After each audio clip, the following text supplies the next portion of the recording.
നമസ്കാരം. മറ്റൊരു വിഷയത്തിലേക്ക് അവർക്ക് സ്വാഗതം. ഫാർ സ്റ്റേജ് എമിഷൻ നോംസിന്റെ പുതിയ പരിഷ്കാരങ്ങൾ അടുത്ത് തന്നെ നടപ്പിലാക്കാൻ പോവുകയാണ്. പേര് സൂചിപ്പിക്കുന്ന പോലെ തന്നെ നമ്മുടെ ഇന്ത്യ ഗവൺമെന്റ് വാഹന മലിനീകരണ നിയന്ത്രണവുമായി ബന്ധപ്പെട്ട് ഏർപ്പെടുത്തുന്ന ചില നിയമങ്ങളും പരിഷ്കാരങ്ങളാണ് പൊതുവെ BS എമിഷൻ നോംസ് എന്നറിയപ്പെടുന്നത്. നിലവിൽ ഏതാനും വർഷങ്ങൾക്ക് മുമ്പ് നടപ്പിലാക്കിയ BS6 എമിഷൻ നോംസ് ആണ് നിലവിലുള്ളത്.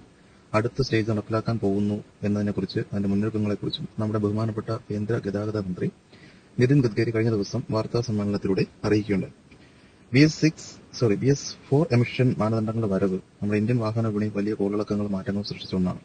പല പ്രമുഖ ബ്രാൻഡുകളുടെ മോഡൽ നിരയിൽ നിന്നും ഡീസൽ എഞ്ചിനുകൾ തുടച്ചു മാറ്റപ്പെട്ടു ഈ ചട്ടങ്ങളുടെ വരവോടുകൂടിയായിരുന്നു. എന്നാൽ ഇനി അങ്ങോട്ട് BS7നുള്ള തയ്യാറെടുപ്പിലാണ് കേന്ദ്രം എന്നാണ് ലഭിക്കുന്ന റിപ്പോർട്ടുകൾ സൂചിപ്പിക്കുന്നത്. ഗതാഗത മേഖലയിലെ സുസ്ഥിരതയ്ക്ക് വേണ്ടിയുള്ള സർക്കാരിന്റെ അടുത്ത 5 വർഷത്തെ റോഡ് മാപ്പിന്റെ ഭാഗമാണ് ഇവയെങ്കിലും ഇവ പെട്ടെന്ന് നടപ്പിലാക്കുന്നതിനുള്ള പ്രാരംഭ പ്രവർത്തനങ്ങൾ അറിയിച്ചതായിട്ടാണ് വിവരങ്ങൾ ലഭിക്കുന്നത്.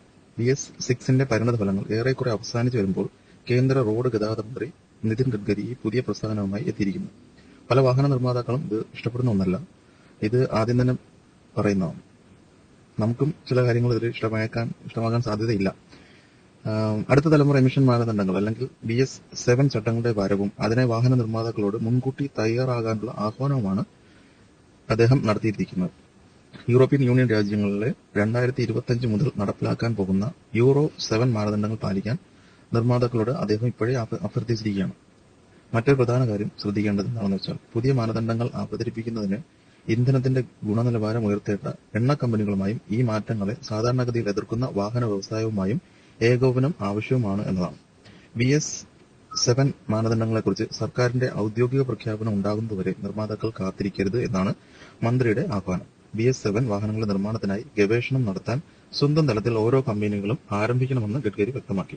നമ്മുടെ ഇൻഡസ്ട്രിയും നമ്മുടെ യൂറോപ്യൻ സഹോദരങ്ങൾക്ക് തുല്യമായിരിക്കണം എന്നും അദ്ദേഹം ഓർമ്മപ്പെടുത്തി. കഴിഞ്ഞ തവണ സർക്കാരിന് ഒരു സമയപരിധി നിശ്ചയിക്കേണ്ടി വരികയും വാഹന വ്യവസായത്തെ ഇത് പാലിക്കാൻ പ്രേരിപ്പിക്കുകയും ചെയ്യേണ്ടി വന്നു. വളരെ പണിപ്പെട്ട് അത് സാധ്യമാക്കുകയും ചെയ്തു.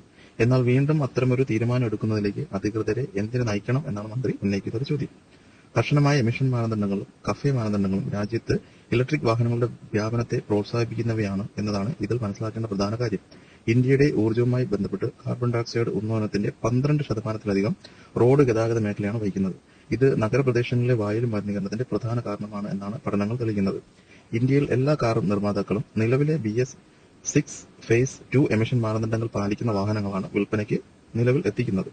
BS6 എമിഷൻ മാനദണ്ഡങ്ങളുടെ 2ാം ഘട്ടം അടുത്തിടെയാണ് വിപണിയിൽ നടപ്പാക്കിയിട്ടുള്ളത്. കേന്ദ്ര ഗതാഗത മന്ത്രി നിതിൻ ഗഡ്കരി ഇന്ത്യയിലെ വാഹന നിർമ്മാതാക്കളെ 2020 BS4ൽ നിന്ന് BS6ലേക്ക് നേരിട്ട് ചാടാൻ നിർബന്ധിക്കുകയായിരുന്നു. BS അഥവാ ഭാരത് സ്റ്റേജ് മാനദണ്ഡങ്ങൾ എന്നത് അടിസ്ഥാനപരമായി യൂറോ മാനദണ്ഡങ്ങളുടെ ഒരു പകർപ്പാണ്. 2 ഘട്ടങ്ങളിലായാണ് യൂറോ 7 എമിഷൻ മാനദണ്ഡങ്ങൾ നടപ്പാക്കുക. ആദ്യഘട്ടം 2025ലും 2ാം ഘട്ടം 2027ലും നടപ്പിലാക്കും എന്നാണ് റിപ്പോർട്ടുകൾ വ്യക്തമാക്കുന്നത്. 2027ഓടെ ഇന്ത്യ BS7ലേക്ക് മാറുമെന്ന് പ്രതീക്ഷിക്കുന്നു. ഇപ്പോൾ യൂറോ 7 മാനദണ്ഡങ്ങൾ അധികം താമസിയാതെ നടപ്പിലാക്കും എന്ന് പ്രതീക്ഷിക്കുന്നതിനാൽ BS7 മാനദണ്ഡങ്ങൾക്കും സർക്കാർ ഉടൻ ഒരു പ്രഖ്യാപനം നടത്തും എന്ന് നമുക്ക് പ്രതീക്ഷിക്കാം.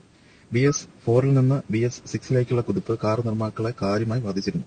പുതിയ എമിഷൻ മാനദണ്ഡങ്ങൾ പല നിർമ്മാതാക്കളെയും മുകളിൽ സൂചിപ്പിച്ചതുപോലെ ഡീസൽ എഞ്ചിനുകൾ ഉപേക്ഷിക്കണം നിർബന്ധരാക്കി. ഡീസൽ എഞ്ചിനുകൾ BS6ലേക്ക് അപ്ഗ്രേഡ് ചെയ്യുന്നതുവരെ വളരെ ചിലവേറിയതായിരുന്നു ഇതിന് കാരണം.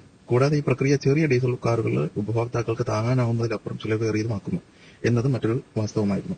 ഈ സാഹചര്യത്തിൽ നിർമ്മാതാക്കൾക്ക് ചെയ്യാൻ കഴിയുന്ന ഒരേ ഒരു യുക്തിപരമായ കാര്യം എന്നത് ഡീസൽ എഞ്ചിനുകൾ നിർത്തി പെട്രോൾ എഞ്ചിനുകളിൽ ശ്രദ്ധ കേന്ദ്രീകരിക്കുക എന്നതാണ്. ഓരോ നിർമ്മാതാവും തങ്ങളുടെ ഡീസൽ എഞ്ചിനുകൾ BS6 കംപ്ലൈന്റ് ആക്കുന്നതിന് നിക്ഷേപിക്കേണ്ട തുക പെട്രോളിനേക്കാൾ കൂടുതലായിരുന്നു. അതും വിലക്കയറ്റത്തിന്റെ പ്രധാന കാരണങ്ങളൊന്നാണ്. രാജ്യത്തെ മലിനീകരണ തോത് വളരെ കൂടുതലുള്ള സംസ്ഥാനമാണ് ദില്ലി. അന്തരീക്ഷ മലിനീകരണം കുറയ്ക്കുന്നതിനായി ഡൽഹിയിൽ വിവിധ നിയമങ്ങളും നിയന്ത്രണങ്ങൾ ഏർപ്പെടുത്തിയിട്ടുണ്ട്. ഡൽഹി NRCയിൽ കൂടുതൽ മലിനീകരണം പുറന്തള്ളുന്ന വാഹനങ്ങൾ ഉപയോഗിക്കാൻ പാടില്ല.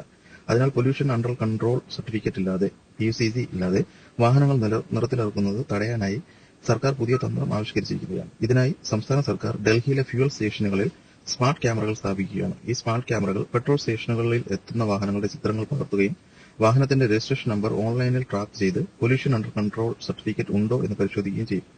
ഇത്തരം നടപടികൾ സമീപഭാവിയിൽ ഇന്ത്യയിലെ മറ്റ് സംസ്ഥാനങ്ങളിലേക്ക് ഏർപ്പെടുത്താനുള്ള സാധ്യത തള്ളിക്കളയാൻ ആകില്ല. വീഡിയോ കണ്ടതിന് താങ്ക് യു.